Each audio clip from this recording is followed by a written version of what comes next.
very difficult to follow after so many distinguished speakers. I have been fortunate in that, different from Professor O'Leary, I'm over 72. I enjoy a judge's pension. I therefore have the freedom to speak.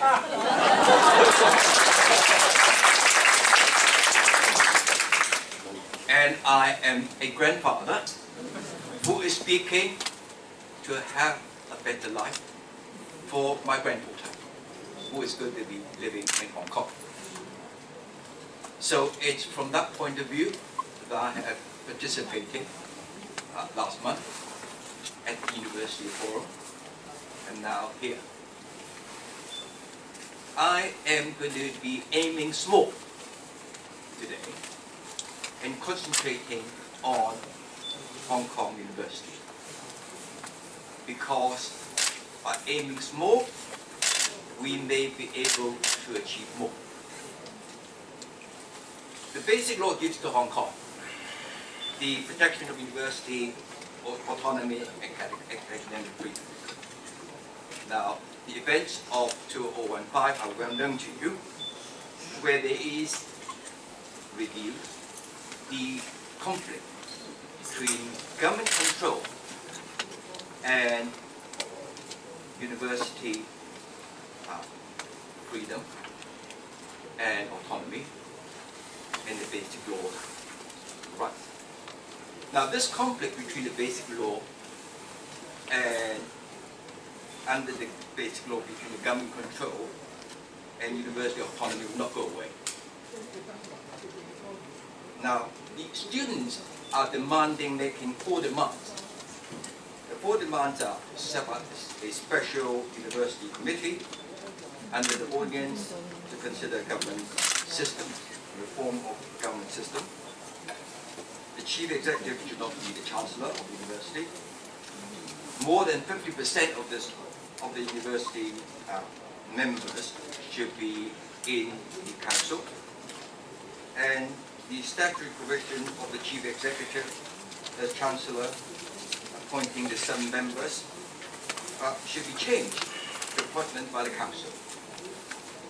I start with the examination of whether the 3 of the points made by Professor Chen in his talk to us are justified, because that is a way to measure whether demands are reasonable of the students. Is there a valid case shown of past political interference and attempted control, because this is all about control. Beijing is all about control. And the present political government is about control. The control is now control of the university. Whether the political control by, or what they call it, political interference, the same thing, by the government in the affairs of the university, which threatens autonomy and freedom, is made out. Second, is there a conflict between the chief executive in his role as chief executive and his role as chancellor? Not one chancellor, one university to chancellor, in fact, a university. Third, what are the 3 government systems talked about by Professor Chen? The professorial governance, the outsider governance, and the mixed system. Which one would be most suitable for Hong Kong and should be adopted at Hong Kong U? And whether, as a minimum, in keeping with the dual right of academic freedom and autonomy, at the least, the majority of the university members of the council should be coming from the university, so that the university members will have a majority. I think in relation to the first point of Professor Chan, I think you can all judge whether there have been political interference and attempted control. I think a strong case been made. I say no more. In relation to the conflict between the chief executive in his role as chancellor of 8 universities and his role as a chief executive, when we are talking about chief executive who is not content to rely on ceremonial role, and he's made it very clear. He has got the power, he's going to exercise it. And he's going to exercise it to its maximum, politically. So the conflict is there. It is plainly cause for a serious question. Now, better lawyers and judges will one day tell us whether urgent steps must be taken to correct this.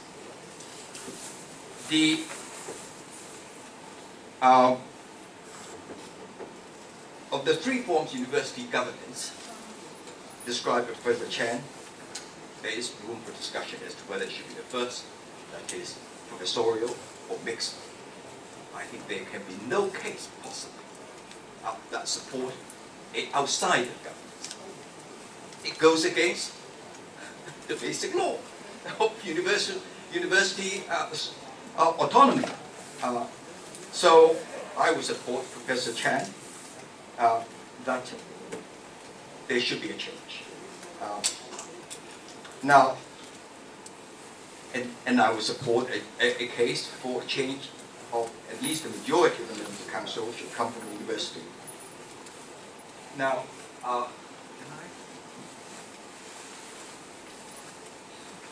yes, I think this is now the time where I think we have to now start looking at the law. Yeah. Oh, okay. All right.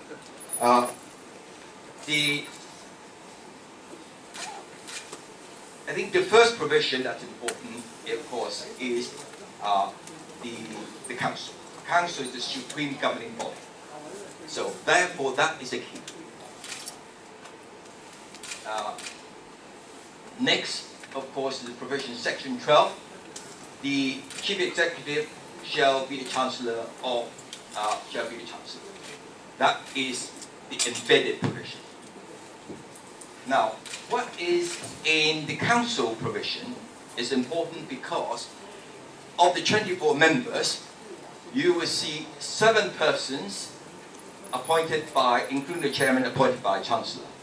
But it's not just that. It also includes the provision, those 7 persons are not from the university because they are not being students or employees.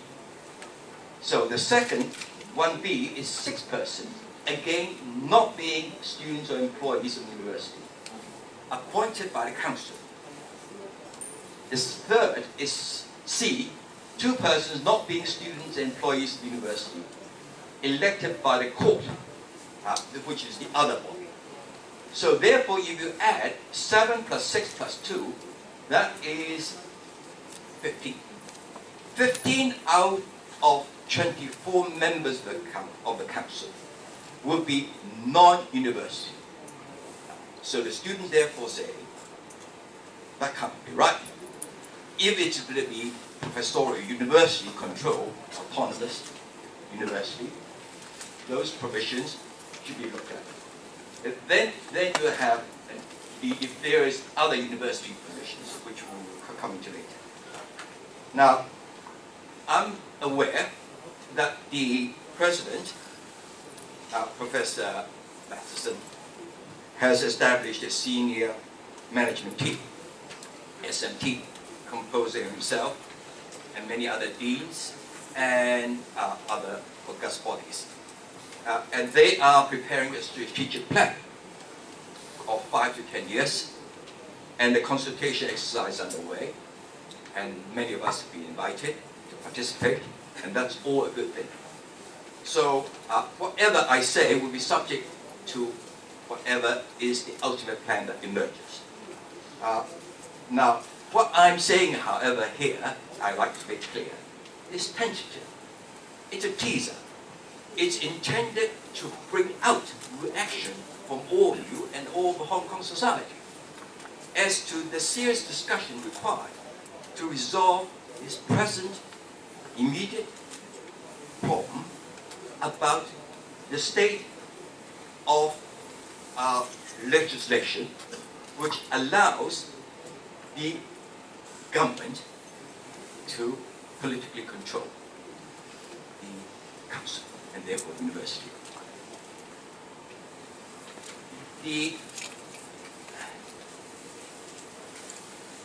The first change I'd like to consider with you is to amend 12.3 of the ordinance, where the chief executive is the chancellor, to take that away. But instead, what do we put in its place? What do we put in its place? Is he going to be elected?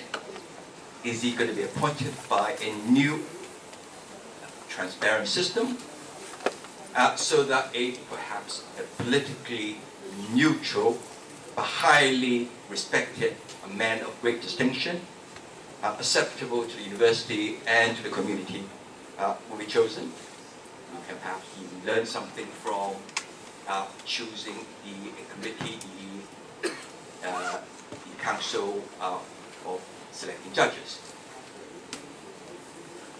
I said the choice is between appointed or elected, because that will be the critical, important choice for Hong Kong U and for Hong Kong, as to whether the future chancellor of Hong Kong University will be a universally accepted person of the highest quality. Now, Oxford University, when the election of the chancellor was hotly contested some years ago, Margaret Thatcher, the Prime Minister, was defeated. And this shows the world what is the true measure of a democratic system of governance, when even an ancient university can show that can be done. Hong Kong U, there would be opportunity to consider, discuss, decide whether two positions of the Chancellor and the Chairman of the Council should be decided by the modern democratic system of election or by the old-fashioned system of appointment. I personally, of course, would prefer the election. The second change to consider, with the Chancellor no longer being the Chief Executive, is whether paragraph 1A of the statute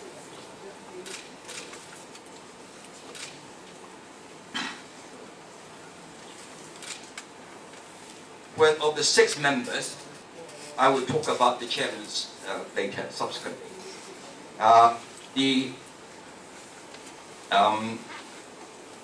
Whether again that should be appointed by election, by appointment by the council, which again would be the same as under B, or by a newly created council of appointment committee. There could be a statutory new invention. I think serious consideration be given to this. The third change, and that's a very important change, is whether the chairman of the council, which of course has to be by way of a legislative amendment, should be by way of election or otherwise, or maybe borrow from Cambridge some combinational system. Now we all come to know and appreciate that the chairman of the position, chairman of the council, is the pivotal position in Hong Kong. I think any new chairman must have the universal mandate of not being elected, but elected under a system which commands such a large support in the community, university, and the council, that there be no question of any future deadlock or protracted discussion in council. for myself, I think there is much to be said for the chairman of the council to be elected by members of the council by a majority of at least 2/3, including that of the president. That is, the president must also vote in favor because they achieve it. And for such appointment of the chairman of the council to be endorsed by the court by a separate majority, voting of again not less than 2/3. Now, with such a mandate, such chairman of council will be able to carry out his mandate with efficiency and dedication, and with the full support of everyone. So things can get done. I think the next series of possible changes relate to the extent of the universal autonomy. Firstly, it's the ratio of university members to outsiders. Secondly, the ratio of the student members to the others. Now, exclusion of students and employees of the university under paragraph 1A, B, and C results in numerical maximum number of the university members being 9 out of a total of 24. Now, that's not university autonomy. I suggest that consideration should be given to strike out the exclusion provision of the students and employees in paragraph 1A and 1B. So both students and the university employees who qualify under those 6 plus 6, I think, 12. The next change to consider is whether there is a need for a specific statutory provision to ensure a majority of the members of the council coming from a university. To ensure proper autonomy, I suggest a starting point for majority of university members to be a minimum of 60%, rising to perhaps 80%, if we're going to have university autonomy. Now, having regard to the legislative hurdles that we've heard from Professor Chan in relation to amendments to any ordinance, the SMT, the university team, will no doubt wish to consider creating a special group to study the whole matter of reform, leading to legislative changes. The composition of different groups of members set out in paragraph 1 of the statute is no doubt the result of delicate historical balance, and which we need to consider very carefully. And the group who's studying this will need to study very carefully. There should be extensive consultation with all stakeholders, including, of course, the government, LegCo, and all users of Hong Kong U, before the proposed amendment is taken to LegCo. In an ideal situation, the government should be taking up the legislative change, because the government has an enormous interest in that all 8 publicly funded universities in Hong Kong will benefit from the collective wisdom learned from this difficult reform exercise. Maybe that's wishful thinking. Thank you.